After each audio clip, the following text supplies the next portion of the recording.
자, 그러면은 30분이 됐으니까 시작해 보도록 합시다. 한 주간 잘 지내셨습니까? 네. 그래요. 오늘도 주님의 기도로 시작하겠습니다. 성부와 성자와 성령의 이름으로 아멘. 하늘에 계신 우리 아버지의 이름이 거룩히 빛나시며 아버지의 나라가 오시며 아버지의 뜻이 하늘에서와 같이 땅에서도 이루어 주소서. 오늘 저희에게 일용할 양식을 주시고 잘못한 일을 저희가 용서하오니 저희 죄를 용서하시고 저희를 유혹에 빠지지 않게 하시고 악에서 구하소서. 아멘. 성부와 성자와 성령의 이름으로 아멘. 그래요. 이제 지난 시간에 운을 떼면서 성소문자리 하면서 좀 제일 좀 까다롭다면 까다롭고 어려운 부분인 역사의 예수 문제에 대한 개요를 이렇게 살펴봤습니다. 어떤 사람들은 우리가 갖고 있는 것은 신앙의 그리스도만, 믿음의 그리스도에게만 접근할 수 있다라는 사람이 있는가 하면은 그 안에서 역사에서 실제 하셨던 예수님까지 도달할 수 있다라고 얘기하는 사람들도 있고, 아마 우리 책은 그래도 어느 정도는 접근이 가능하다라는 관점에서 이야기를 풀어나가고 있는 것으로 보입니다.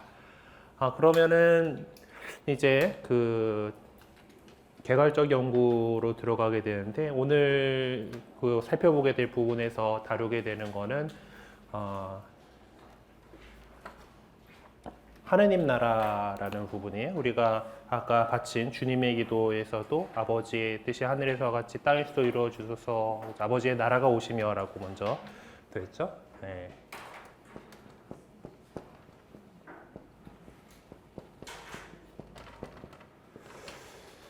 그래요. 그 책에 있는 내용들을 좀 보면은 첫 번째 챕터가 이제 하느님께서 통치할 때가 다가왔다라고 하는 말로 얘기를 합니다. 예수님께서 복음을 선포하신다라는 것이 하나님 나라가 가까이 왔다, 회개하고 복음을 믿어라라고 하는 것이 메시지였다라고 전해주고 있어요. 그래서 예수님께서는 하느님의 통치가 이제 세 가지 보완적인 방법을 통해서 이제 바로 눈앞에 다가왔다라고 선포하십니다. 첫 번째는 당신이 선포하시는 그 복음 선포를 통해서, 그리고 예언서에서부터 계속해서 나오던 건데 어떤 기적적인 치유 행위를 통해서, 그리고 세 번째로는 일상의 행동 양식, 예수님과 제자들이 보여주고 있는 그 삶의 양식을 통해서 이렇게 하느님의 나라, 하느님의 통치가 다가왔다, 이제 왔다라는 것을 이렇게 보여주죠. 그래서 여기서 말하는 이 세 가지 방법은 아마 상호 보완적인 것으로서 예수님께서 보여주신 것들입니다. 그래서 이 세 가지 방법을 알아볼 거고, 그 전에 간략하게나마 하느님의 통치에 관해서 요약을 해보자라고 하십니다.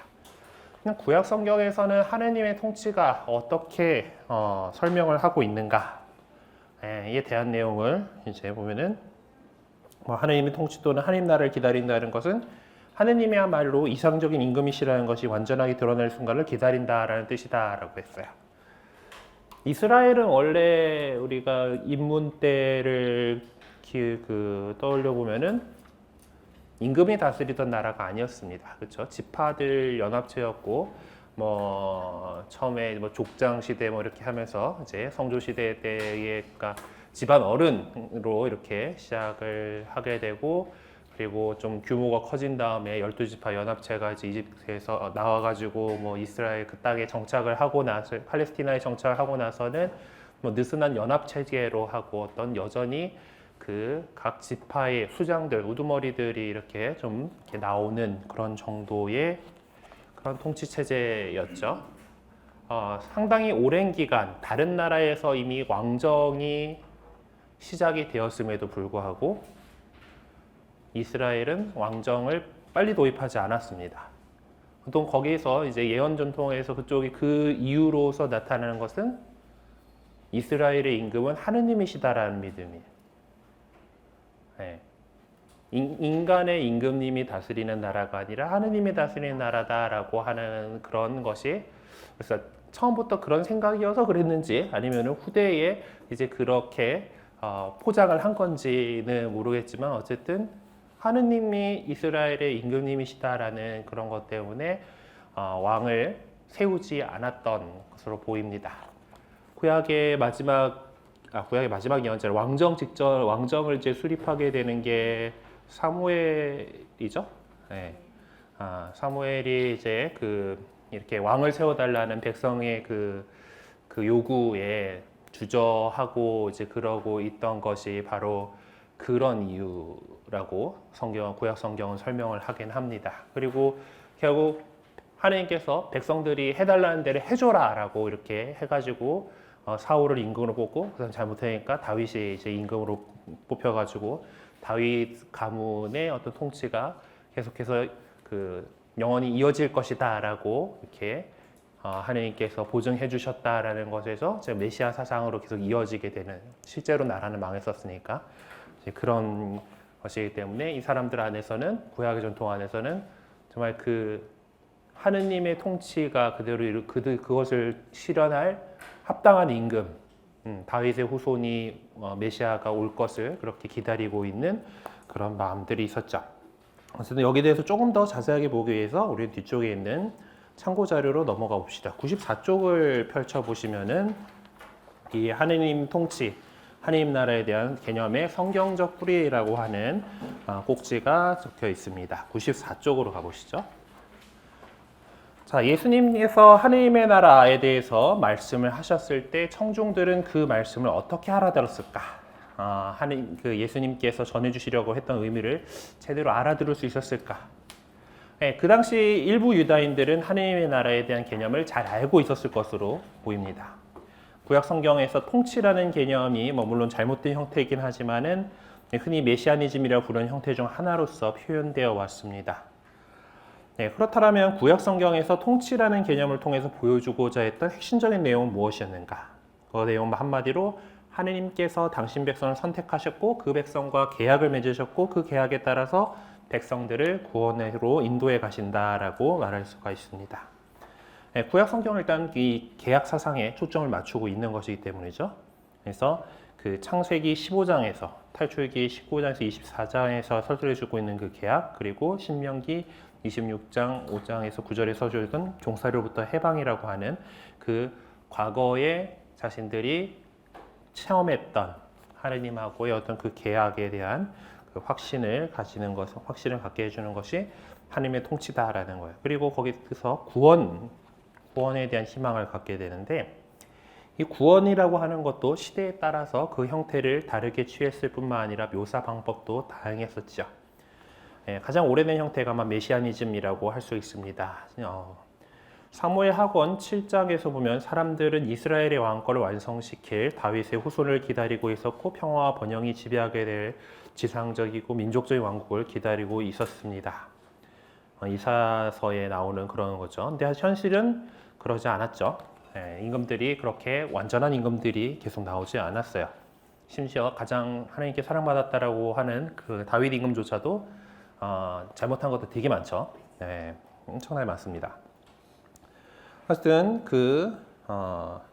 그런 가운데에서도 예언자들은 다윗의 왕권을 계승했지만 그 왕권을 온전히 보존하기보다는 더욱 피폐하게 한 불충한 임금들하고 정면으로 맞서 싸워야 했습니다.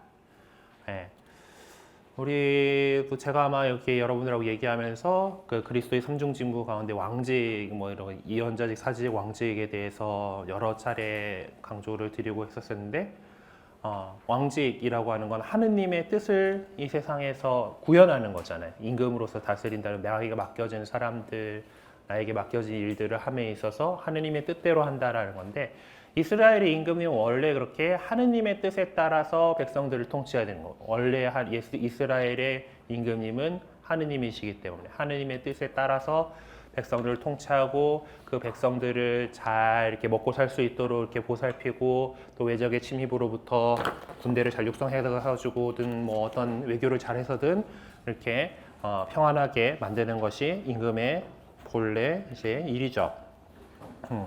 그런데 사실 하느님께 이렇게 하느님의 뜻을 따라서 그 통치를 해야 되는데 하느님의 뜻을 찾지 않고 엄한 옆 동네 우상들을 섬기지를 않나, 다른 것들을 이렇게 하는 그런 불충한 임금들이 많이 있었음을 구약 시대의 여러 가지 그 모습들 안에서 보게 됩니다.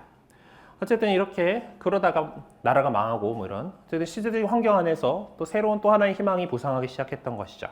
그러한 희망을 표현해 줄 수 있는 형태들 가운데에서 최우선적으로 예언자들이 즐겨 사용했던 이스라엘의 남은 자들이라는 표현을 들춰내와 봐야겠습니다. 남은 자들에 대해서도 아마 예전에 다뤘던 것 같은 들어본 적이 있는 그런 표현이죠. 그리고 제2사야는 기원전이겠지. 기원전 538년에 키루스 칙서로 바빌론으로 유배갔던 이스라엘 백성들이 본토로 돌아오기 직전 새로운 언어 표현을 사용해서 다음과 같이 말하기도 합니다. 얼마나 아름가 산 위에 서서 기쁜 소식을 전하는 이의 저발 평화를 선포하고 기쁜 소식을 전하며 구원을 선포하는구나. 너희 하느님은 임금이시다 하고 시온에게 말하는구나 라고 이사야서에 이렇게 기록되어 있는 그런 표현이 있습니다. 여기서 우리가 주목해야 할 것은 기쁜 소식, 복음이라고 하는 것이 하느님의 왕권에 대한 개념과 함께 사용됐다라는 사실이죠. 예수님께서는 바로 그 점을 분명하게 지적하셨기 때문에 우리로서는 더욱 관심 있게 보아둬야 하겠습니다. 구약 성경에서도 이미 그 기쁜 소식을 전한 복음에 대한 얘기가 나오고 그리고 그것이 너희 하느님은 임금이시다라는 하느님의 통치, 하느님께서 다스리신다라는 그 내용을 담고 있다라는 거예요. 제2사야서를 읽어보면은 우리는 하느님의 통치란 사실상 이스라엘 백성뿐만 아니라 이방인들 역시 인정하고 찬양하는 참다운 왕으로서 또 구원자로서의 그 모습을 드러내신 바로 그런 하느님의 통치를 의미한다라는 것을 알 수 있습니다. 그러한 하느님의 통치는 우선적으로 정의가 재건됨으로써 시작되죠. 무엇보다 가장 필요를 느끼는 자들, 곧 가난하고 억눌린 자들, 그들 안에서 하느님의 통치가 시작된다라고 하는 거예요. 그때는 하느님의 전령의 메시아도 하느님과 인간들과의 중재자도 더 이상 존재할 필요가 없습니다. 하느님께서 구원자로서 그리고 참다운 왕으로서 당신의 모습을 이미 드러내기 시작하셨기 때문이죠. 당신의 통치권을 행사하신 하느님은 부서진 정의를 다시 세우시고 갈라진 평화를 다시 구축하시며 소멸된 사랑을 다시 소생케 해주시고 당신을 믿고 고백하는 백성들이 일어설 수 있게 해주실 것입니다. 그런 점에서 하느님의 통치라는 주제야말로 한마디로 구약 성경의 희망을 표현해주는 가장 심오하고 순수한 이미지라고 할 수 있죠. 이 메시아니즘이 어떤 민족들을 심판하여 다윗왕국이 승전가를 부를 것이라는 사상을 내포하고 있었던 점을 생각해 보면은 하느님의 통치에 관한 주제는 그보다는 좀 덜 정치적이고 덜 민족적이고 덜 국수적인 그런 메시지입니다. 그러니까 보통 그 메시아니즘이라고 하는 그러니까 다윗의 후손이 와서 지금 다윗의 나라를 새로 하느님 그 이스라엘을 다시 세운다라는 그런 정말 자기 민족만 또 생각하고 어떤 그런 것이죠. 다른 민족들이 뭐 함께 어우러져서 뭐 이런 하느님에서 이제 그분의 산으로 모여들고 뭐 이런 그런 것보다는 우리를 억압하는 저 타 민족들을 쫓아내고 또 이제 그 나라를 세우겠다라는 그런 것으로 이제 생각하는 것들이 많았기 때문이죠. 그러니까 사실상 예수님께서는 그런 엄격한 의미에서의 메시아니즘을 단호하게 거부하셨고 하느님 통치에 대한 희망에 더 가깝게 다가가셨습니다. 우리는 몇몇 시편들도 하느님 통치에 관한 주제들을 다루고 있음을 알고 있습니다. 그러나 시편들이 다루었던 하느님의 통치에 관한 주제는 예수님보다 2세기 앞서서 나온 유다인 묵시록들에서 조직적이고 체계적으로 발전되겠죠. 특히 다니엘서 7장 14절에서 27절은 사람의 아들이라는 주제를 통치에 관한 주제로 연결시키고 있다는 점에서 상당히 중요한 본문으로 간주되고 있습니다. 예수님께서는 이미 이렇게 구약에서 다니엘서가 표명한 바 있는 그러한 내용들을 아마 내리 속에 담고 계셨을 것으로 보입니다. 그리고 랍비 문학 안에서 하느님의 통치를 묘사해주는 서로 다른 두 개의 이미지가 있죠. 그래서 첫 번째 이미지는 하느님께서는 창조주로서 영원으로부터 통치하신다라는 것. 그리고 두 번째는 하느님께서 예전에는 이스라엘 백성의 임금으로 인식되어 왔었다. 그러니까 그 왕정이 생기기 전에는 이스라엘 백성의 임금이다라는 거죠. 그러나 하느님이 그런 왕권이 받아들여지지 않았죠. 백성들은 바로 그런 불행한 상황을 체험을 했던 것입니다. 실질적으로 그런 종말론적 통치의 이미지들은 너희 하느님은 임금이시다라고 선포한 이사야서 52장 7절에서부터 아버지의 나라가 오게 하소서, 아버지의 뜻이 하늘에서와 같이 땅에서도 이루어지게 하소서가 동의어로 사용된 마태복음서 6장 10절까지 내용들 안에 담겨져 있습니다. 이렇게 인간은 다가오고 있고 받아들여야 할 하느님의 통치, 완전하게 구현되고 결정적으로 실현된 하느님의 통치를 간절하게 갈망하고 있는 것이죠. 그래서 다시 원래 본문으로 돌아가 보면은 그래요. 구약 성경에서 이렇게 이미 하느님의 통치에 대한 부분들을 이렇게 그 배경으로 갖고 있고 그것을 이미 잘 알고 있는 사람들도 있었고 예수님도 역시 마찬가지였죠. 하느님 자신이니까. 네. 그래서 이제 하느님의 통치 또는 하느님 나라를 기다린다는 것은 하느님이야말로 이상적인 임금이다라는 것이 완전하게 드러날 그 순간을 기다린다라는 것을 뜻하는 것입니다. 동양에서는 훌륭하고 존경받는 임금이 되려면은 두 가지가 중요했죠. 네. 백성들을 잘 지켜야 됩니다. 자기 백성 원수들로부터 해방시켜줘야 돼요. 이 경우에 왕은 무사로서 장군으로서 역할을 하게 되죠. 그리고 정의로 백성을 통치하는 것이죠. 그리고 억눌린 자들과 가난한 자들이 행복을 느낄 수 있게 해야만 했다라는 거예요.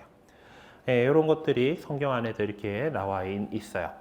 어쨌든 하느님의 통치를 알려주는 세 가지 보완적인 방법들, 그러니까 복음 선포, 기적적인 치유 행위, 일상의 행동 양식에 대한 이것들을 봅시다. 첫 번째는 복음 선포예요. 하느님 통치에 관한 예수님의 복음 선포. 예수님께서 행하신 복음 선포의 기본적인 내용은 말씀드렸습니다만 때가 차서 하느님의 나라가 가까이 왔다. 회개하고 복음을 믿어라 라는 것이 예수님께서 갈릴레아에서 공생활을 하시면서 하신 말씀의 기본입니다. 기본적인 내용이에요. 자, 예수님께서는 하느님의 통치 또는 하느님의 나라에 대해서 알려주죠. 예, 근데 보면은 이것이 이미 시작되었다. 그리고 올 것이다. 아직 실현되지 않았다라고 하는 그런 올 것이다, 도래해야 한다라고 설명하는 두 가지 약간 좀 긴장되는 그런 부분이 있다라는 거예요. 예, 마르코복음서 9장 1절에 여기 있는 사람들 가운데는 죽기 전에 하느님 나라의 나라가 권능을 떨치며 오는 것을 볼 사람들이 더러 있다. 이 부분에서는 왔다는 거예요, 안 왔다는 거예요? 아직 안 왔다는 거죠. 예, 볼 사람이 있다라는 거고. 마태복음서 6장 10절에 아버지의 나라가 오게 하시며 오게 해달라고 하는 거는 와 있다는 소리예요, 안 왔다는 소리예요? 아직 안 왔다는 소리죠. 그런데 루카복음서 6장 20절에 그 행복선언에 보면은 너희 것이다. 이거 이미 왔다는 얘기죠. 네. 그래서 그 밑에 답에 보면 이미에 해당하는 건 루카복음의 그 내용이 이미에 해당하는 거고 마르코복음과 마태복음에 나왔던 내용들은 아직 아니에 대한 부분입니다. 네. 이 두 간극이 있어요. 네. 이미 시작은 됐는데 아직 모든 것이 다 이루어지진 않은 것 같죠. 하느님의 통치는 이미 시작되었습니다. 예수님께서 그러한 사실을 다음의 내용들을 통해서 확인을 시켜주고 있죠. 예수님께서는 모든 종류의 해방이 이루어졌다라고 선언하심으로써 하느님의 통치가 이미 시작되었음을 알리셨습니다. 루카복음 4장 16절에서 12절의 이 내용은 아마 신년을 선포하시는 그 내용이지 싶은데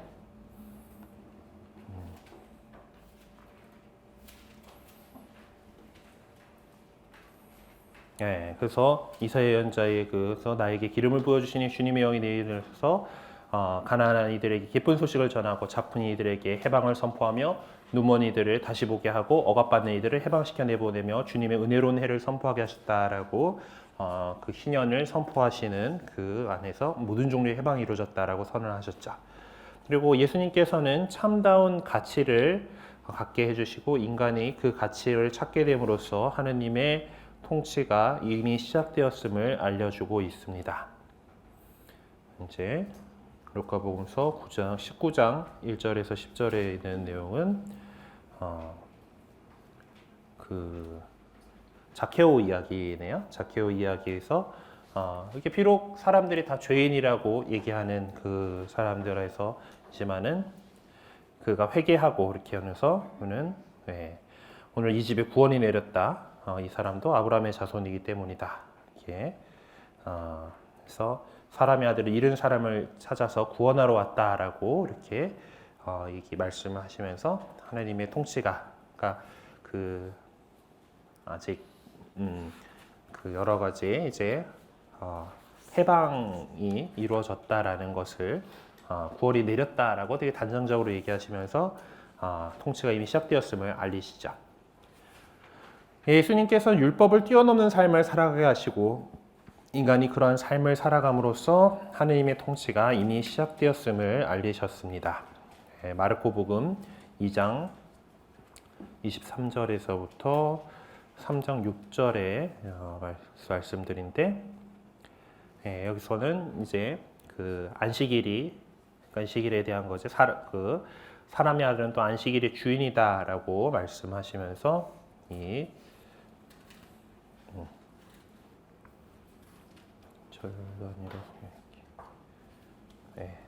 그리고 이제 그 다음에 안식일에 손이 오그라든 사람을 고치시는 그런 모습들 통해서 이미 율법에서 이제 안식일에는 아무것도 하면 안 돼라고 이렇게 올가매고 있던 것에 대해서 거기서 그것을 뛰어넘는 삶을 보여주시고 있죠.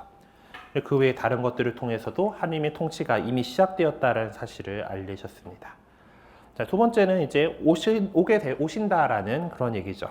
그래서 예수님께서는 모든 민족들이 하느님을 받들게 될 순간이 하느님의 통치가 이루어지게 될 것임을 알리셨죠. 아버지의 이름을 거룩히 드러내시며 하고 주님의 기도를 가르쳐주면서 그 얘기를 하셨고, 예수님께서 모든 일을 위하여 정의와 평화와 사랑이 재건되는 순간이 하느님의 통치가 이루어지게 될 것임을 알리셨습니다.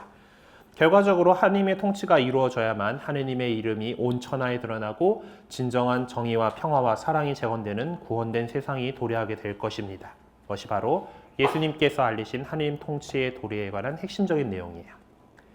자, 마테오복음서 13장에 나오는 비유 이야기들은 하느님의 통치에 관한 모습을 보여주고 있습니다.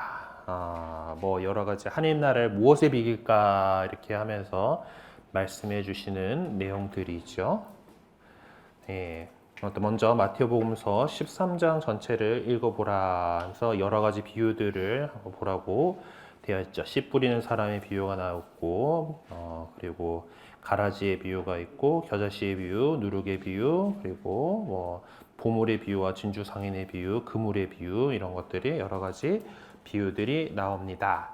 자, 그 비유들 가운데에서 하느님 나라는 그 모든 것에 앞서는 절대적인 가치가 되어야 한다라고 말씀하시는 비유들은 어떤 비유들일까요? 가진 거 다 팔아가지고 그것을 샀다 하는 거죠. 내가 가진 모든 것보다 하느님 나라를 차지하는 것이 더 중요하다라고. 그래서 밭에 숨겨진 보물에 비유하고 진주 상인에 비유하고가 그 내용들이 됩니다. 13장 44절부터 46절에 나오는 그런 내용들이 바로 하느님 나라는 바로 절대적인 가치다. 내 모든 것을 다 바쳐서라도, 다 털어서라도 해야 될 그런 것이다라는 것이에요. 자, 그리고 예수님께서 말씀하신 비유계를 듣고 어떤 자세로 살아야 할 것인지 우리도 심각하게 생각하지 않을 수 없습니다. 이미 들은 말씀을 실천하지 않는다는 것은 하느님의 나라를, 곧 하느님의 통치권을 거부하는 것이나 다름없기 때문이죠. 그것은 우리 스스로 구원의 대열에 참여하기를 거부하는 것과 같습니다. 예수님께서는 선포된 말씀을 듣고도 행함으로 연결시키지 않는 사람들을 하느님께서 어떻게 대하실 것인지에 대해서 비유를 통해서 말씀을 해주시고 있는데, 어떤 이유가 이제 거기에 해당할 거냐?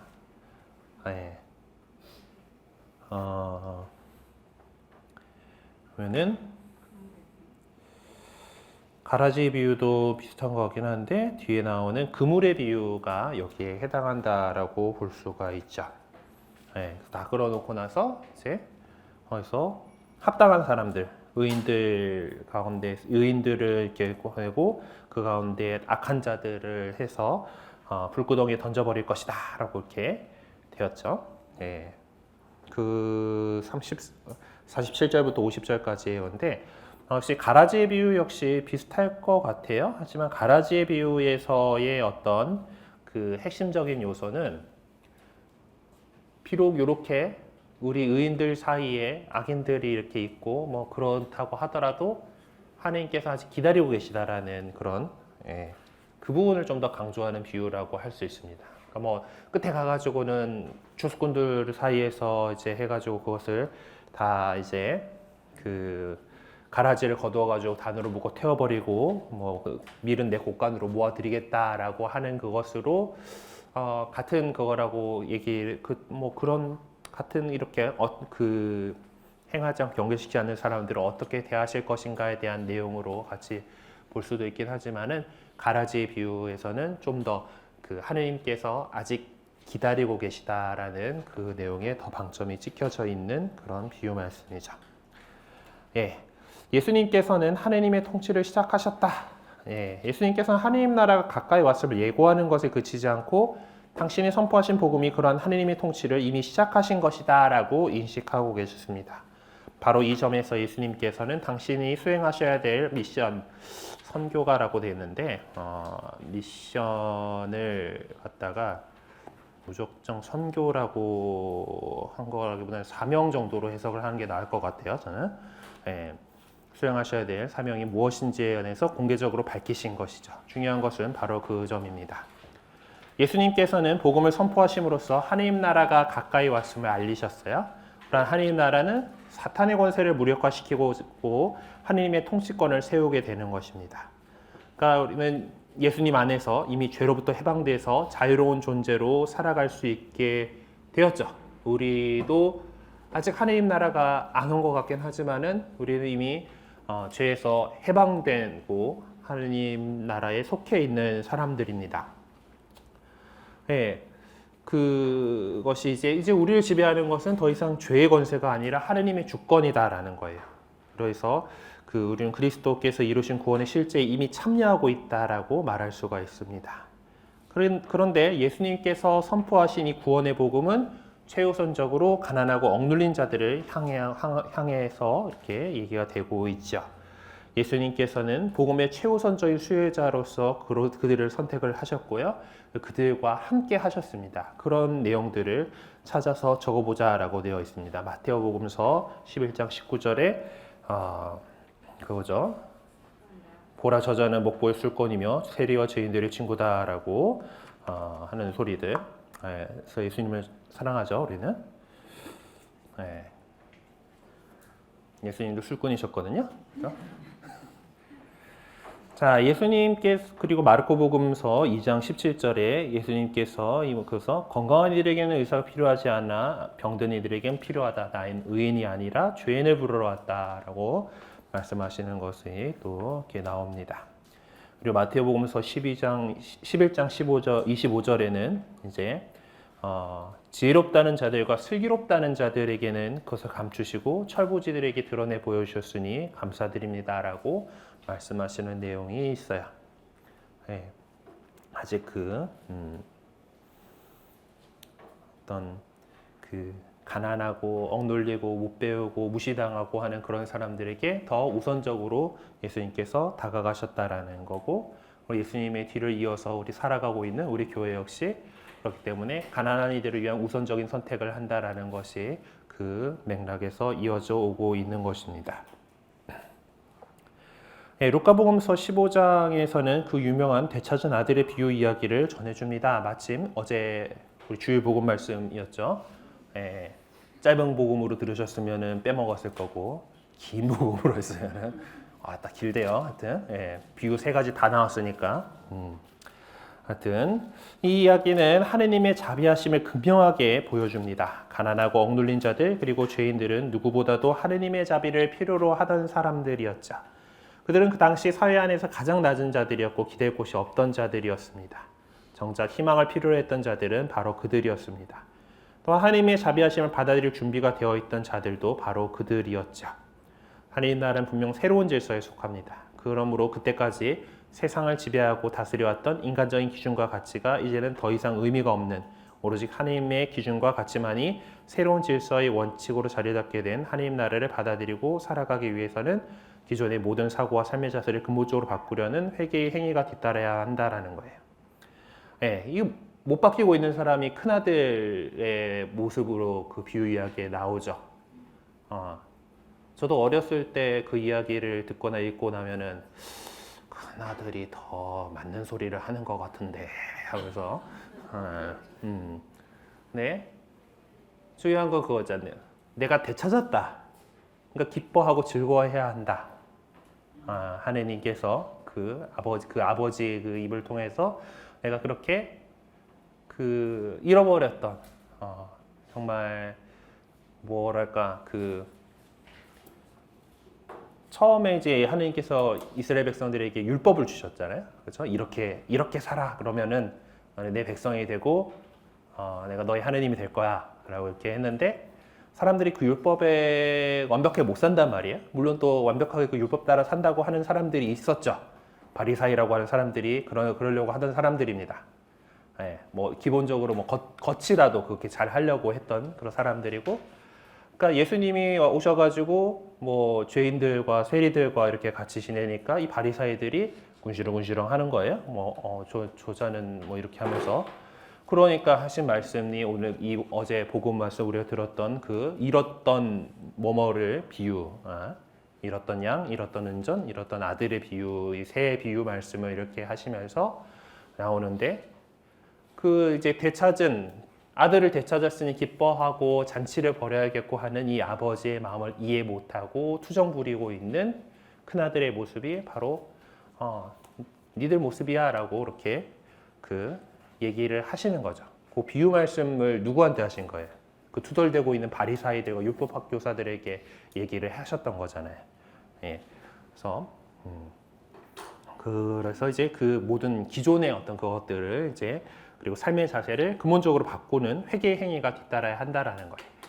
그 작은 아들 역시 그 밑바닥을 치고 나서 내가 그 아버지와 함께 살아가는 그것이 아니라 내 멋대로 이렇게 살아가는 것이 잘못됐구나라는 걸 깨닫고 삶의 방향을 바꿔서 아버지께로 돌아오죠. 일어나서 아버지께로 가는 거예요. 네. 그런 회개의 행위가 뒤따라야만 바로 그 하느님 나라에 이렇게 그렇죠. 그래서 예수님께서 선포하신 하느님 나라는 가까이 와 있어요. 하지만 인간의 응답이 있을 때만은 그 충만한 실제가 되는 것입니다. 이때 인간이 해야 할 응답을 예수님께서는 회개하라라고 하는 그 말씀으로 표현하신 것이죠. 예, 회개하여라 하늘나라 가까이 왔다.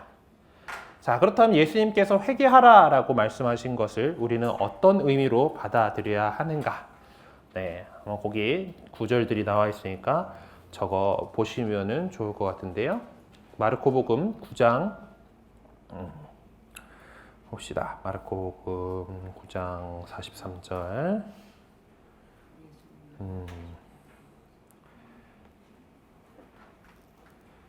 자, 이제 어머나 그 손 잘라버리라는 그거네. 발 잘라버리고 눈 뽑아버리고. 근데 그럴 각오로 단호하게 죄를 끊어버리라라는 그런 내용이죠. 예. 그러니까 예수님께서는 이 하느님 나라라는 절대적인 가치를 위해서는 정말 자기 몸이라도 끊어버릴 수 있는 그런 결단을 내릴 수 있어야 된다라는 것을 말씀하시는, 예수님께서는 절대적인 가치를 위해서는 결단하는 삶의 자세를 요구하시는 것입니다. 예. 그리고 10장 같은 마르코구나. 10장 15절에서는 어떤 얘기를 하시나? 어린이와 같이 하느님 나라를 받아들이지 않는 자는 결코 그곳에 들어가지 못한다. 네. 요 얘기에서 어린이와 같이라는 것은 어떤 의미입니까? 네. 순수하고 그런 것보다 내 먹고 사는 것을 부모에게 의존하는 존재예요. 완전히 의탁해야 하는 존재, 순종하고 하는 것은 내 삶을 갖다가 부모님께 의지하는 거죠. 어렸을 때는. 네, 뭐 물론 일부 이제 부모님을 여의고 자신이 먹고 살아야 되는 소년 소녀 가정들도 있기는 합니다만은 대부분의 어린이들은 부모의 보살핌을 받고 살아가야 되고 부모에게 자신의 삶을 전적으로 의탁하고 있어요. 그러니까 그런 마음으로 하느님께 의지하고 하느님을 절대적으로 신뢰하는 삶을 살아야 한다라는 것을 얘기하시기 위해서 어린이와 같은이라는 표현을 하신 거예요. 어떤 순수함 이런 것들도 분명히 있지만은 부모님께, 아버지께 의탁하는, 의지하는 그런 존재다라는 것이죠. 예. 그 다음에 그 밑에 있는 23절부터 25절은 계명을 잘 지키고 살던 한 어떤 사람이죠. 그래서 자, 가진 것을 팔아서 가난한 이들에게 주어라. 그럼 하늘에서 보물을 차지하게 될 것이다. 그리고 와서 나를 따라라. 근데 울상이 되어서 슬퍼하며 떠나갔다. 그래서 재물을 많이 가진 자들이 하나님 나라 들어가기는 어렵다면서 부자가 하나님 나라에 들어가기보다는 낙타가 바늘기로 빠져나가는 것이 더 쉽다라는 부분이죠. 그래서 이 부분은 어떤 우리 지상에서의 어떤 가치들을 거기에 우리가 목매이는 것을 포기하라라는 거예요. 그러니까 그러니까 너희는 먼저 하나님 나라 그 일을 구하라라고 얘기를 하시잖아요. 그러니까 지상에서 내가 어떻게 하면은 더 잘 살까, 어떻게 하면은 돈을 더 많이 벌까, 그것에 관심을 가지고 그렇게 살아가는 것이 아니라 하느님께서 나를 통해서 세상을 다스리시느라 하느님의 뜻이 무엇인가를 이렇게 찾다 보면 하느님께서 그렇게 더 많이 주실 수도 있잖아요, 그렇죠? 그리고 구약의 전통을 보면 하느님을 믿는 사람들에게 넉넉한 그런 많은 재산, 많은 그 자식들 이런 것에 대해서 이렇게 얘기를 하잖아요, 그렇죠? 자식 많은 것도 하느님께서 주시는 복이고 또 그건 옛날엔 농경 사회니까 사람이 많으면 많을수록 좋은 거니까 그리고 어떤 부유함, 풍족함 이런 것들이 하느님께서 주시는 거다라는 거예요. 근데 그것이 하느님을 바라보고 하느님의 의를 구하고 하는 그것에서 하느님 나라를 향한 그것에서 그런 삶을 살아갈 때 이렇게 하느님께서 선물로 이렇게 주어주시는 거다라면은 상관이 없겠죠. 하지만 내가 아둥바둥 재산을 모으고 이제 그것을 더 굴려나가는 어떻게 굴려나갈 것인가 이런 것들만 생각하고 있다라면은 하느님 나라에 들어가기는 어려울 것이다라는 거예요. 그래서 하느님의 나라, 하늘나라를 위해서 지상에서의 어떤 그 가치를 포기하라고.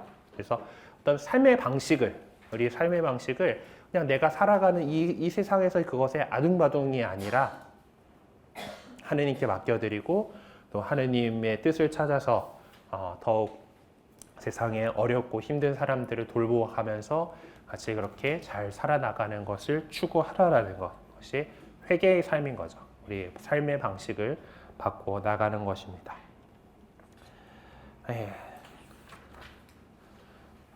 그렇다고 너무 막 다 펑펑 퍼주고 호구 잡히고 하시면 안 돼요. 비둘기처럼 순박하지만 뱀처럼 지혜롭게라고 예수님께서 말씀하셨습니다. 하나님 나라를 이렇게 하다가 이렇게 하시면은 우리 교회는 사유재산에 대해서 인정을 하고 그 중요성에 대해서 얘기를 하잖아요. 그것은 우리가 그리스도인으로서 이 세상에서 수행해야 될 왕직을 해 나가기 위해서 필요한 거기 때문에 그래요. 그러니까 그 재산만이 그게 아니라 이 재산을 통해서 내가 어떤 일들을 할 수 있을 것인가, 그리고 특히 나에게 맡겨져 있는 사람들을 잘 보살피기 위해서 사유재산을 갖는 것에 대해서 찬성을 하는 거고, 그것을 잘 하느님께서 맡겨주신 재산을 관리해 나가는 것, 그리고 그것이 온전히 나만을 위한 것이 아니라 공공재로서의 역할, 세상을 더 잘 살기 좋게 하느님 나라로 구현해 나가기 위해서 하는 그 역할로서 잘 관리해야 한다라는 것이 우리 교회가 경제 생활에 대해서 가르치는 그 교리예요. 그냥 그 재산만 보고 내 거 이렇게가 마이 프레셔스 하고 이렇게가 아니라 그 재산을 잘 활용해서 하느님의 뜻대로 이렇게 활용을 잘 하라라는 것이죠. 그러기 위해서는 슬기롭게 해야 되는 거예요. 그냥 순박하면서도 슬기롭게. 그냥 요즘은 참 머리 좋은 사람들이 그 좋은 머리를 엄한 데다 써가지고 별일들이 많잖아요. 또 추석 앞두고서도 막 보이스피싱 당하지 않도록 뭐 이런 여러 가지 뭐 조심하세요 하고 뭐 이것저것 뭐 많이 나오긴 하는데 참 좋은 머리들을 갖다가 왜 그렇게 쓰는지 참 안타깝습니다. 참 그렇게 하려면 정말 머리가 좋아야 할 텐데. 네. 어디 갔다가 지금 이러고 있지? 통치를 시작하고 갖고 넘어가 봅시다. 예수님께서는 임금이 지녀야 할 두 가지 직무를 모두 수행하셨다는 거예요. 그러니까 원수들로부터 백성을 해방시키고 보호하시는 것, 그리고 그들을 정의와 공정으로 다스리는 것. 그렇다면 예수님께서는 그러한 임금의 직무를 수행하셨는가? 그러니까 여기서 우리는 해방이라고 하는 것을 그냥 정치적인 관점에서만, 그러니까 그 당시 이스라엘이 로마의 지배하에 있었기 때문에 로마로부터의 해방 이렇게가 많은 그렇게 보던 사람들이 있었지만은 그게 아니다라는 거죠. 그렇게만 본다면은 예수님께서는 철저하게 실패하신 거예요. 그 로마 제국에 의해서 십자가에 못 박혀가지고 돌아가신 거잖아요. 저 위에 INRI 뭐예요? 유다인들의 임금이라고 주장하는 나자렛 사람 예수다라고 이렇게 저딴 소리 하면 적골된다 하고 이렇게 그렇게 못 박아 놓은 거잖아요. 그냥 그렇게 정치적인 의미로 그 해방을 생각을 한다라면 예수님께서는 철저하게 실패한 거예요. 하지만은 예수님께서 원하셨던 것은 그렇게 어떤 무력으로 그 지배 세력을 몰아내고 뭐 해방시키고 그런 것이 아니라 어떤 그 자신을 송두리째 내어 주셔가지고 우리를 죄의 종살이에서 해방시키셨다라는 거잖아요. 내어 주셔서 그 임금의 직무를 다 완성하셨다라는 거예요. 우리 뭐 계속해서 이 부분에 대해서 묵상하고 우리 죄값을 저분께 저렇게 당신 피를 흘리셔가지고 대신 다 치러주셨다라는 것이 우리의 그 믿음입니다. 자, 하느님의 통치가 도래했다는 표징으로서의 어떤 기적들 이야기가 나옵니다. 예수님께서는 여러 가지 기적들을 많이 행하셨죠. 우리 1권에서도 기적 이야기들을 이렇게 다루었던 기억이 있는데요. 자, 보면은 병자들을 치유해 주시는 기적들을 많이 하셨습니다. 그 어떤 역사가도 예수님께서 그 당시 도저히 믿기지 않는 참으로 놀라운 기적을 행하셨다라는 사실을 의심하거나 부인하지는 않습니다. 그 나름 기적을 행하고 뭐 이런 것들로 유명했다더라라고 하는 그런 것들이 그냥 당대 역사가들의 기록 안에도 뭐 있대요. 그 당시에도 병을 치유해주는 기적은 가능성 있는 행위로 받아들여져 왔던 것이 사실입니다. 그래서 기적이라는 것이 정말 이루어졌는가라는 질문보다는 무슨 이유로 기적이 이루어졌고 이루어졌다면 그것이 갖는 의미가 무엇일까에 우리는 더 많은 관심을 보여왔고 더 나아가서 그 누가 기적을 행하셨는가라는 그 기적의 주체에 대해서 더 많은 관심을 가졌었습니다. 뭐 예수님 시대에 뭐 그리스 세계에도 여러 가지 마술사들이 있어요. 사도행전에 보면은 시몬이라고 하는 마술사도 나오고요. 그리고 뭐 그때 그들은 어떤 뭐 기적으로 보이는 그런 것들을 행했던 것으로 알려져 있습니다. 뭐 티안네 아폴로니우스 때 그리고 뭐 마귀들을 쫓아내는 일은 뭐 바리사이 제자들도 했다라는 것을 알고 계셨어요. 그리고 거짓 그리스도와 거짓 예언자들이 나타나서 여러 가지 표징과 이적들을 할 것을 예고하시기까지 했습니다. 그러니까 결론적으로 말하자면 예수님께서 중요하게 여기셨던 것은 그 치유의 기적 그 자체가 아니라 그 안에 담겨 있는 의미인 거죠. 예수님께서 표징이나 기적의 문제를 어떤 식으로 제기하셨는가를 이야기하기 위해서는 신명기 13장 2절에서 6절을 읽어보라고 나와 있네요. 신명기 13장 2절에서 6절에는 너희 가운데에서 예언자나 환문가가 나타나 너희에게 표징과 기적을 얘기하고 그가 말한 표징이나 기적을 일어나더라도 너희가 알지 못하는 다른 신들을 따라가 그들을 섬기자라고 그가 말하거든 너희는 그 예언자나 환문가의 말을 들어서는 안 된다. 그것은 주 너희 하느님께서 너희 마음을 다하고 너 목숨을 다하여 주 너희 하느님을 사랑하시는지 알아보려고 너희를 시험하시는 것이다. 너희는 주 너희 하느님을 따르고 그분을 경외해야 한다. 그분의 계명을 지키고 그분의 말씀을 드리고 그분을 섬기고 그분께 매달려야 한다. 그 예언자나 환문가는 죽임을 당해야 한다. 어쨌든 우아할 만한 그런 기적을 일으키고 이렇게 하는 표징들을 보여주고 하는 것은 하느님의 힘뿐만 아니라 마귀들도 할 수는 있는 일이에요. 근데 그 기적, 그 놀라운 일들을 통해서 어디로 이끌고 가는가를 잘 보라라는 것이 이미 구약 성경 안에도 이렇게 나와 있는 거죠. 예언자나 환문가가 이렇게 기적들을 행하면서 결국 그걸 가지고 자 하느님께로 이렇게 인도한다라고 한다라면은 그러면은 그건 제대로 된 예언자인 거예요. 근데 그렇게 해가지고 다른 신을 믿으라고 엉뚱한 데로 이끌고 간다. 그러면 그것은 아니기 때문에 너희 가운데에서 악을 치워버려야 된다라고 이렇게 단호하게 얘기를 하고 있는 것이죠.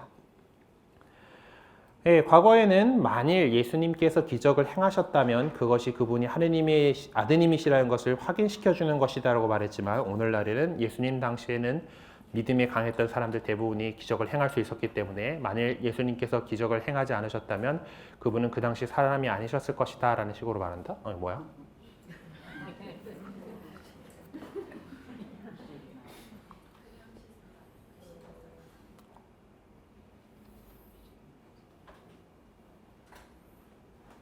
이 문단은 그냥 넘어갑시다.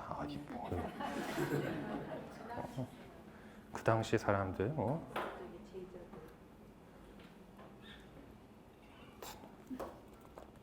어쨌든 그 예수님께서는 기적을 행하심으로 해서 제일 중요한 건 뭐예요? 하나님 나라 가까이 왔다. 회개하고 복음을 믿어라라는 그것에 보여주려고 하신 거예요. 그리고 그 기적들 보면은 아까 얘기했던 나자렛에서 희년을 선포하시면서 인용했던 이사야 예언자가 예언하고 있는 대로의 그 가나안 이들에게 기쁜 소식을 전하고 잡혀간 이들에게 해방을 하면서 나가는 그 예언이 성취되고 있음을 보여주려고 하는 것이죠. 그래서 예수님께서는 당신이 행한 기적들에 어떤 의미를 부여하셨는가를 살펴보도록 합시다. 여기서 살펴보기 위해서 신약 성경에서 4가지 본문을 발췌해서 살펴보겠습니다. 하여튼 서로 다른 주제를 중심으로 말씀하시지만은 그래도 예수님께서 직접 하신 말씀들의 가능성이 매우 짙은 것으로 여겨지는 그런 내용입니다. 첫 번째, 마테오복음서 11장 21절에서 22절의 말씀이죠. 아이고 열심히 기적들도 행하시고 많이 가르쳐주시고 했는데 잘 따르지 않는 고울들이야. 불행하여라 너 코라지나 불행하여라 너 벳사이다야. 너희에게 일어난 기적들이 티로와 시돈에서 일어났더라면 그들은 벌써 자루옷을 입고 죄를 뒤집어 쓰고 회개하였을 것이다. 그러니 내가 너희에게 말한다. 심판날에는 티로와 시돈이 너희보다 견디기 쉬울 것이다. 자, 이게 예수님께서 직접 하신 말씀일까? 라고 하는 질문에서 심판의 날이 목전에 와 있으니 회개해야 한다는 내용과 예수님께서 행하신 기적들이 결국에 실패로 돌아갔음을 예수님 스스로 인정하신 내용은 아마 이제 두말할 여지 없이 예수님께서 공생활 중에 선포하신 메시지와 다를 바가 없다라는 거. 이런 비로소 예수님께서 직접 하신 말씀의 가능성이 매우 높다고 할 수 있겠습니다. 신약 성경에서는 그리스어 듀나미스라고 하는 용어를 특히 기적이라고 번역을 하고 있습니다. 듀나미스 뭔가 지금 현대에서는 이제 이 어원에서 나온 것이 다이나믹이라고 하는 단어죠. 어떤 힘, 동적인 이런 것들 그런 것들 얘기하는 역동 이런 것들을 얘기하는 데 쓰는데. 또 힘과 관련된 단어예요.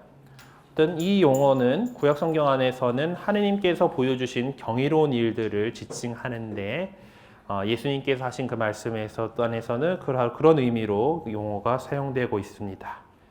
그리고 경이로운 일을 묘사하는 동사 게노메나이 이건 일어나다라는 일어나다라는 그런 뜻의 동사인데 문부적으로 제2 아오리스트, 중간대 수동태분사로 사용됐다라고. 예, 그리스어 문법은 일단 넘어갑시다. 기적의 주체가 바로 하느님이시다라고 하는 것을 함축적으로 알려주는 것입니다. 결과적으로 하느님께서 예수님의 중재를 통해서 그 같은 경이로운 일을 행하신 것이다라는 거죠. 그렇다면 예수님께서 어떤 기대를 갖고 경이로운 일들, 곧 기적이라는 용어를 사용하신 것일까? 예수님께서는 당신이 행하신 기적이 실패로 돌아갔다고 말씀하셨는데 그것은 기적이라는 사실 앞에서 인간은 전적으로 자유로운 상태로 존재한다는 것을 말해주는 것입니다. 네, 기적은 내가 그냥 눈앞에서 보는 그런 하나의 표징이죠. 그리고 그것을 봤다라고 해가지고 사람의 마음이 움직일지 어쩔지는 그 사람이 자유의지를 가지고 그것을 따라야 하는 거죠. 그러니까 그 눈앞에 펼쳐지고 있는 이 경이로운 일들이, 기적들이 인간의 구원을 위한 하느님의 업적이다라는 것을 깨닫기 위해서는 결국 믿음이 있어야 한다라는 거예요. 기적을 보았다고 해서 그것 안에서 하느님의 놀라운 역사의 손길이 자리 잡고 있음을 모두가 다 깨달을 수 있는 것은 결코 아니었습니다. 마태복음서 12장 27절에 내가 만일 베엘제불의 힘을 빌려 마귀들을 쫓아냈다면 너희의 제자들은 누구의 힘을 빌려 마귀들을 쫓아낸다는 말이냐? 그러니 바로 그들이 너희의 재판관이 될 것이다. 이제 예수님의 어떤 기적에 마귀를 쫓아내는 기적의 힘이 마귀 우두머리의 힘을 빌린 것이다라고 이런 소문들을 이렇게 내고 이제 그렇게 깎아내려고 하는 사람들의 소리를 듣고 이런 말씀을 하셨는데, 자, 요것이 직접 하신 말씀인가라는 질문을 했을 때 마귀를 쫓아낸 모습에 부합되고, 예수님께서도 이 바리사이들의 제자들이 마귀를 쫓아내고 있었다라는 사실을 알고 계셨습니다. 그래서 이런 점을 비로 보아서 직접 하신 말씀이 가능성이 높다라고 평가를 하고 있네요. 예수님께서 마귀를 쫓아낸 것이 무엇이라고 생각하고 계셨는가? 그에 대한 응답은 뒤따라오는 구절 안에 구체적으로 나타나면서 띄웁니다. 그러나 내가 하느님의 영으로 마귀들을 쫓아내는 것이면 하느님의 나라가 이미 너에게 와 있는 것이다. 하느님의 영으로 마귀들을 쫓아낸다. 마귀들이 이제 쫓겨난다라고 하는 것은 하느님의 나라가 와 있는 것이다. 하느님 나라 도래로 연계시킨 것이죠. 그래서 그것은 바로 예수님께서 계속해서 선포하신 메시지와 다를 게 없습니다. 그리고 또 구약 성경과 비교해 볼 때도 본래의 그 고유한 특성에 해당하죠. 그래서 직접 하신 말씀이라고 보고 있는 거죠. 마귀를 쫓아낸다라고 하는 것은 결국 예수님에게 있어서 사탄의 통치를 끝내고 하느님의 통치가 도래하게 한다라는 것에 관한 표징이다라고 이렇게 말씀하십니다. 자, 그리고 마태복음서 11장 5절에 그리고 루카복음서 7장 22절에 나오는 눈먼 이들이 보고 다리 저는 이들이 제대로 걸으며 나병 환자들이 깨끗해지고 귀 먹은 이들이 들으며 죽은 이들이 되살아나고 가난한 이들이 복음을 듣는다. 이게 그 예언서의 예언자의 그 말씀을 인용을 하셔가지고 그렇죠. 자, 우리 그리스도교 신자들은 믿음의 근거를 기적 이런 것보다는 부활에 두고 있습니다. 부활이 제일 중요한 거고, 우리가 앞선 것에서 권해서 보았듯이 교회가 전하는 복음 선포라고 하는 것은 그 십자가에 못 박혀 죽으셨던 낮의 삶 예수님께서는 다시 일어나셨습니다. 부활하셨습니다. 하느님께서 그분을 다시 일으키셨습니다라고 하는 부활에 초점이 맞춰져 있었습니다. 기적 이야기보다는 예수님께서 부활하셨습니다가 더 중요했던 거예요. 자, 근데 예수님께서는 하느님께서 이루신 놀라운 업적들 뒤로 몸을 감추고 계십니다. 마태복음서 11장 5절의 내용은 하느님의 통치, 곧 하느님 나라가 다가왔음을 선포한 복음입니다. 하느님의 통치는 선포된 복음의 내용 안에 언급된 여러 가지 기적들을 통해서 그 의미를 드러내고 있습니다.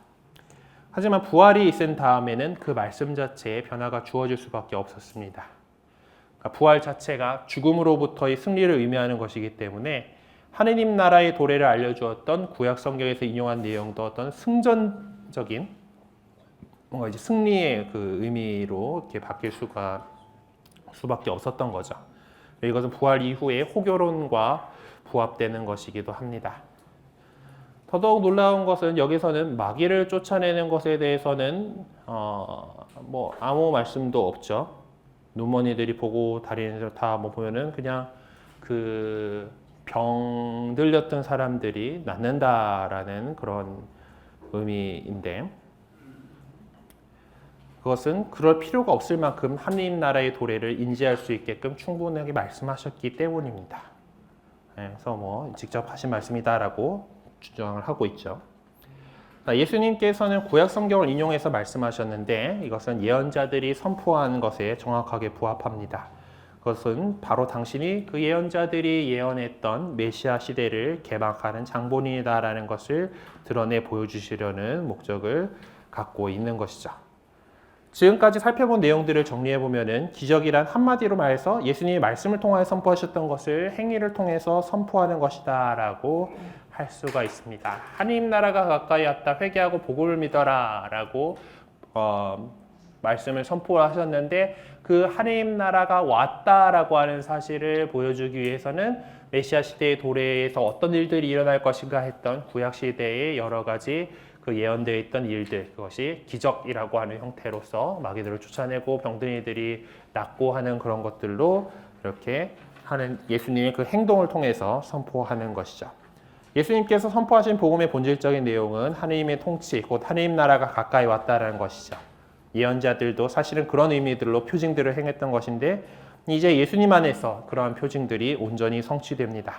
사실상 기적이란 하느님의 통치가 어떤 것인가를 보여줄 수 있는 견본에 불과한 것입니다. 그렇게 좀 맛보기예요. 미리 보기, 맛보기 뭐 이런 건데, 그 기적에 목매인다라고 하는 것은 그런 그 실체를 생각해보다 그렇게 맛보기로 주어진 것에 목매고 있는 것에 해당하는 거였죠. 그 견본으로 주어진 것의 그 실체, 정말 하나님 나라를 우리가 차지할 수 있어야지 그것에 의미가 있는 것이죠. 자, 세 번째로 하느님의 통치를 드러낸 일상의 행위들을, 삶의 모습들을 통해서 하느님의 나라가 왔음을 알리셨죠. 그러기 위해서는 당시 유다이즘이 이해하고 있던 하느님의 모습을 살펴볼 수가 있어야겠습니다. 하느님은 거룩하시고 흠이 없으신 분이시다. 유다이즘에서 이해하고 있는 하느님은 바로 그런 분이셨죠. 그래서 그 당시 유다이즘에서는 순수함과 속됨, 건강과 질병, 죄와 거룩함, 이런 반대 명제의 개념들을 매우 중요하게 여겨왔습니다. 그래서 그것들이 이게 무엇이 순수한 것이고 속된 것이냐, 무엇이 거룩한 것이고 죄스러운 것이냐, 이런 것들은 다 모세의 율법과 그 율법의 주석 내용들의 판단 기준을 두고 있었습니다. 작은 무리라고 얘기하는 그런 그 작은 사람들, 그래서 그들은 이제 율법을 준수할 능력이 없을 뿐만 아니라 법전으로 체계화된 수많은 계명들을 지킬 능력이 없다라는 이유로 죄인으로 취급을 받아왔습니다. 그래서 랍비들은 그들을 경계하는 것이 당연하다라고 여겼습니다.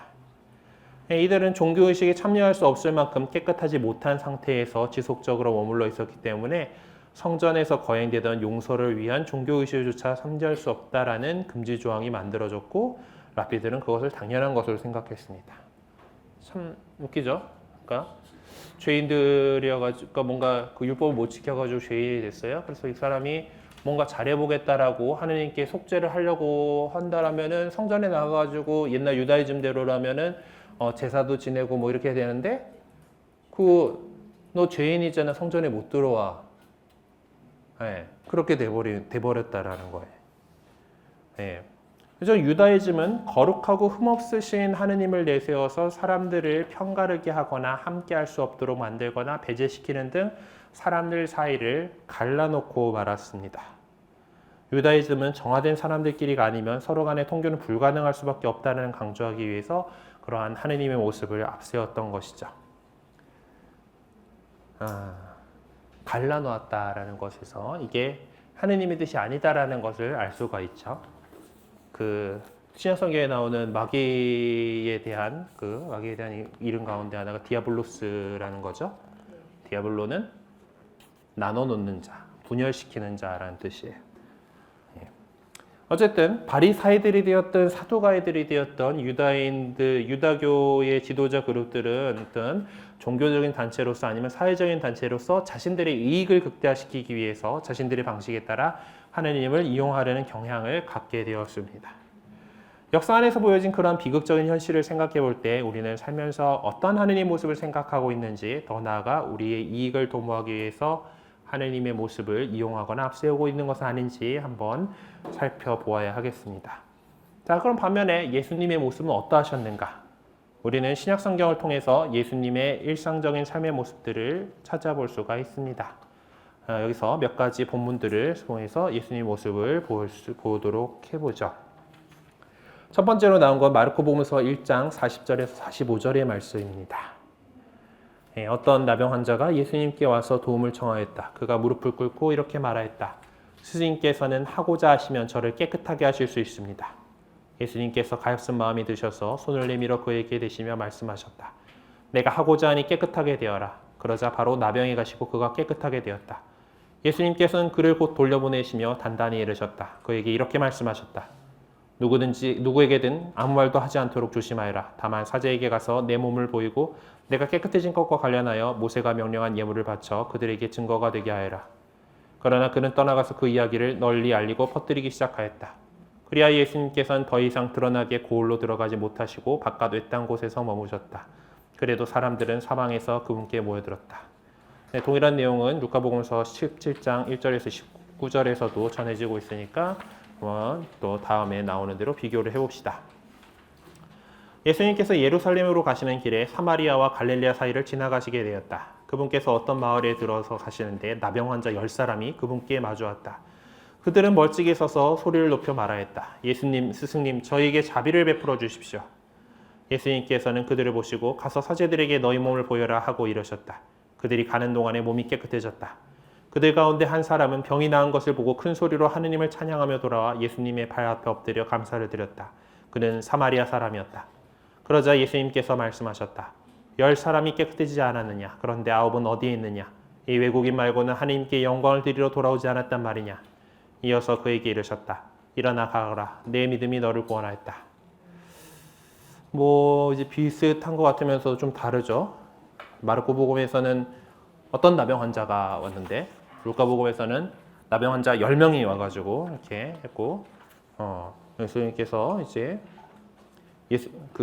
마르코복음에서는 예수님 있는 그 앞에서 나병이 깨끗해졌는데 루카복음에서는 가라 하고 가는 도중에 몸이 깨끗해지고 이런 세부적으로 좀 차이들은 좀 있습니다. 나병 환자는 전염병이 강한 질병이었기 때문에라기보다 전염병이 강한 질병이라고 믿었기 때문에 실제로 그렇게까지 전염이 세지는 않습니다. 예. 전염이 되긴 돼요. 되긴 되는데 우리가 알고 있는 아주 그 위중한 전염병들처럼 마구 퍼져나가는 성향은 아니에요.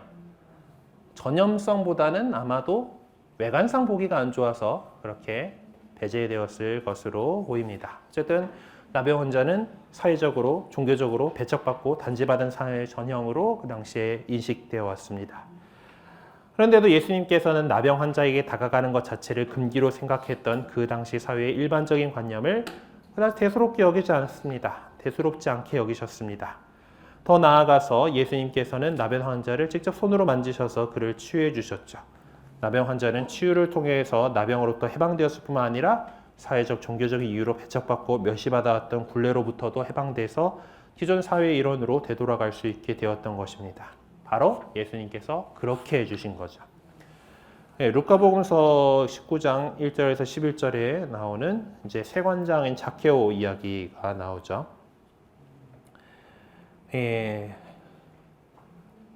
읽는 거는 시간 관계상 좀 넘어가는 게 낫겠죠. 다 잘 아는 내용일 거고, 그 뒤에 보면은 마르코복음서가 나와 있는데 여기서는 같은 세관에 일하고 있는 이제 여기는 레위라는 이름으로 나오죠. 또 딴 데 보면 마테오가 나오고, 어쨌든 이렇게 그 세리들을 부르시는 장면들이 나옵니다. 자케오는 직업 때문에 배척받고 단죄받은 사람의 전형입니다. 다들 아시지만은 그 당시에는 지금처럼 법에 따라서 어떤 세금이 매겨지고 이렇게 해가지고 어떤 세부 공무원들이 거기에 따라 일하는 것이 아니라 특정 지역을 그 로마가 이제 점령한 지역에서 요 동네는 네가 맡아라 해가지고 동네에다가 세금을 부과를 하고, 그럼 세관에서는 그 안에서 알아서 잘 걷어가지고 로마에다가 바쳐야 될 만큼 바치고, 그 나머지 자기가 좀 떼가지고 먹고, 이렇게 해가지고 생계를 유지를 했죠. 예.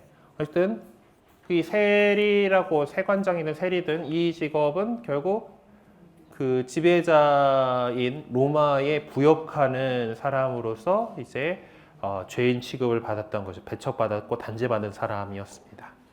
유다이즘에서는 이렇게 단죄받고 배척되었음을 드러내는 첫 번째 장소가 바로 식탁에서 밥 같이 안 먹습니다. 예. 그럼에도 불구하고 예수님께서는 그 죄인들과 세리들과 함께 음식을 잡수셨습니다. 이렇게 그분께서는 이들을 결코 구원받을 수 없는 사람들인 것처럼 배척하거나 단죄해서는 안 된다는 것을 몸소 보여주셨어요. 예, 생활에서 보여준, 그냥 같이 그들과 함께 밥 먹는다라는 것. 그 식탁 공동체에 그들이 참여할 수 있게 해준 것이죠. 그 순간이야말로 그들에게는 그것을 얽어매고 있던 율법의 굴레로부터 해방되는 순간이었던 것입니다. 예, 마르코복음서 7장 24절에 30절에는 더러운 영이 들린 딸을 둔 부인이 이렇게 찾아와가지고 이렇게 청하는, 특히 이방인 여인이 이렇게 청하는데 되게 슬기롭게 대답하는 것을 보고서 이제 그 마귀를 쫓아내 주신 이야기죠. 예, 시리아 페니키아 출신의 이방이었던 이 여자 그 딸은 출생 때문에 배척받고 단죄받은 사람들의 전형입니다. 요한 4장에 나온 사마리아 여인과도 마찬가지겠죠. 예수님께서는 이방인들을 향해서 결코 틀에 박힌 형태의 설교를 하시지는 않으셨습니다. 예수님께서는 이방인들 가운데 어떤 이에게 믿음이 있음을 아시게 되면 그게 다른 것을 요구하지 않으시고 그가 온전하게 믿음의 길로 나아갈 수 있도록 도와주셨습니다. 그러니까 예수님께서는 그래 믿는다고 할례 받아야지 이런 식으로 얘기하지 않으셨다라는 거예요. 그러니까 율법이 요구하는 어떤 조건 이런 것들을 강요하거나 요구하지 않으셨습니다. 그렇다고 예수님께서 모세의 율법을 무시하거나 경시하신 것은 아니었습니다. 그분께서는 모세의 율법을 중시하셨지만 인간에게 있어서 가장 중요한 종교적 문제가 율법과 그 율법을 해석하는 문제가 될 수는 없다라고 주장하셨습니다. 그분께서 인간에게 요구하는 가장 중요한 것은 바로 회개하는 것, 믿는 것이라고 하고 하셨죠. 가장 중요한 것은 하느님의 뜻을 행하여야 한다라는 것이죠. 하느님의 뜻은 그 율법 그 자체를 준수하는 것을 의미하는 것이 아닙니다. 하느님의 뜻은 어떤 형태로든지 인간들을 갈라놓고 있는 벽을 허무는 것이지 율법의 이름으로 그 벽을 더 높이 쌓는 것이 아니다라는 거예요. 그래서 예수님께서는 하느님을 앞세워서 인간들 사이에 넘을 수 없는 벽을 만들려는 자에게 건강한 자들에게는 의사가 필요하지 않으나 병든 이들에게 필요하다. 나는 의인이 아니라 죄인을 부르러 왔다라고 말씀하셨던 것입니다. 자, 에베소서 2장 13절에서 17절에 있는 말씀을 봅시다. 여기도 보면은 지금 계속 벽에 대해서 얘기를 하는데, 그리스도는 우리의 평화이십니다. 그분께서는 당신 몸으로 유다인들과 이방인을 하나로 만드시고 이 둘을 가르시는 장벽인 적개심을 허무셨습니다. 그 벽을 혐오셨다라는 것을 얘기를 하죠. 바오로의 이 주장은 특히 신학적인 것이지만 사실은 그리스도교 공동체가 예수님의 일상적인 행위를 통해 나타난 후속 결과로서 도출해낸 신학적인 사색의 대표적인 예입니다. 삶에서 이렇게 그렇게 하셨던 예수님의 모습을 보고서 그것을 어떤 신학으로 정립을 한 것이죠.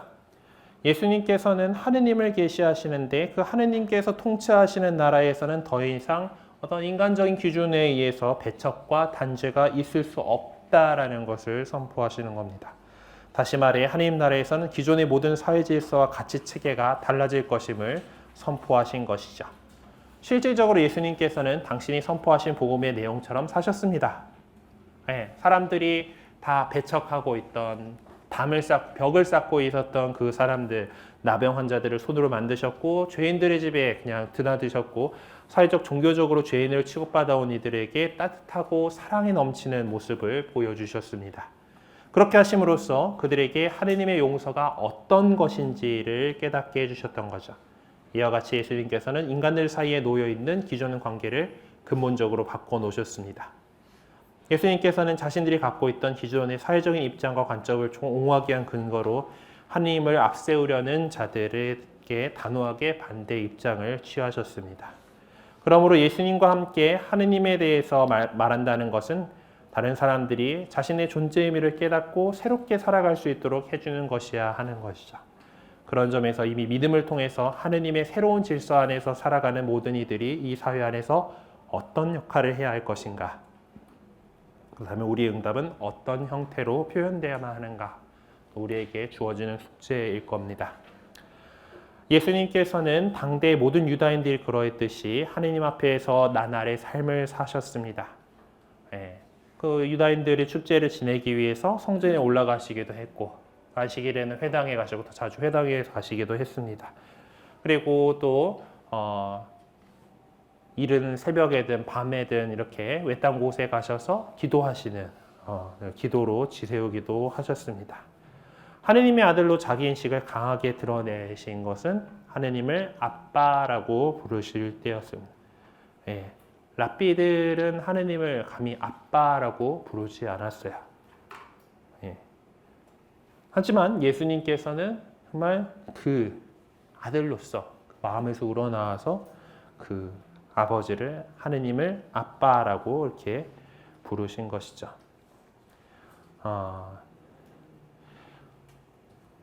이 마르코복음 14장 36절과 루카복음 11장 2절에 이렇게 나오는데 특별히 루카복음서의 저자는 예수님의 첫 번째 말씀과 마지막 말씀이 아버지였다라는 것을 지적해 주고 있습니다. 그리고 사도 바오로는 예수님처럼 하느님을 아버지라고 부를 수 있는 것이 우리 그리스도교 신자가 지니는 특성이라고 지적을 하고 있죠. 로마서와 갈라티아서에 이렇게 나옵니다. 그래서 결국 우리도 역시 하느님 앞에서 하느님 아빠라고 부르고 그 앞에서 그분이 사셨던 예수님께서 사셨던 그 삶으로서 하느님 나라를 보여주셨던 것을 우리 역시 우리의 삶 안에서 그렇게 보여줄 수 있도록 이렇게 애써야 하는 그런 사람들이죠. 그것이 바로 우리가 그리스도인으로서 그리스도의 사제직의 삼중직무인 사제직, 예언자직,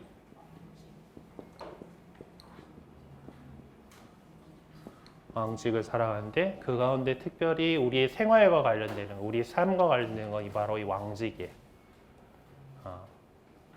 를 계속 하느님의 통치에 대해서 얘기를 하면서 원래 이스라엘의 임금, 통치자는 하느님이시다라는 그 믿음 안에서 이스라엘의 임금은 하느님의 뜻을 실현해서 백성들을 다스리고 그 백성들을 어떤 위협으로부터 보호하고 그들이 잘 먹고 잘 살 수 있도록 이렇게 잘 나라를 운영해야 되는 사회를 그렇게 운영해 나가야 되는 사람들이다라는 거예요.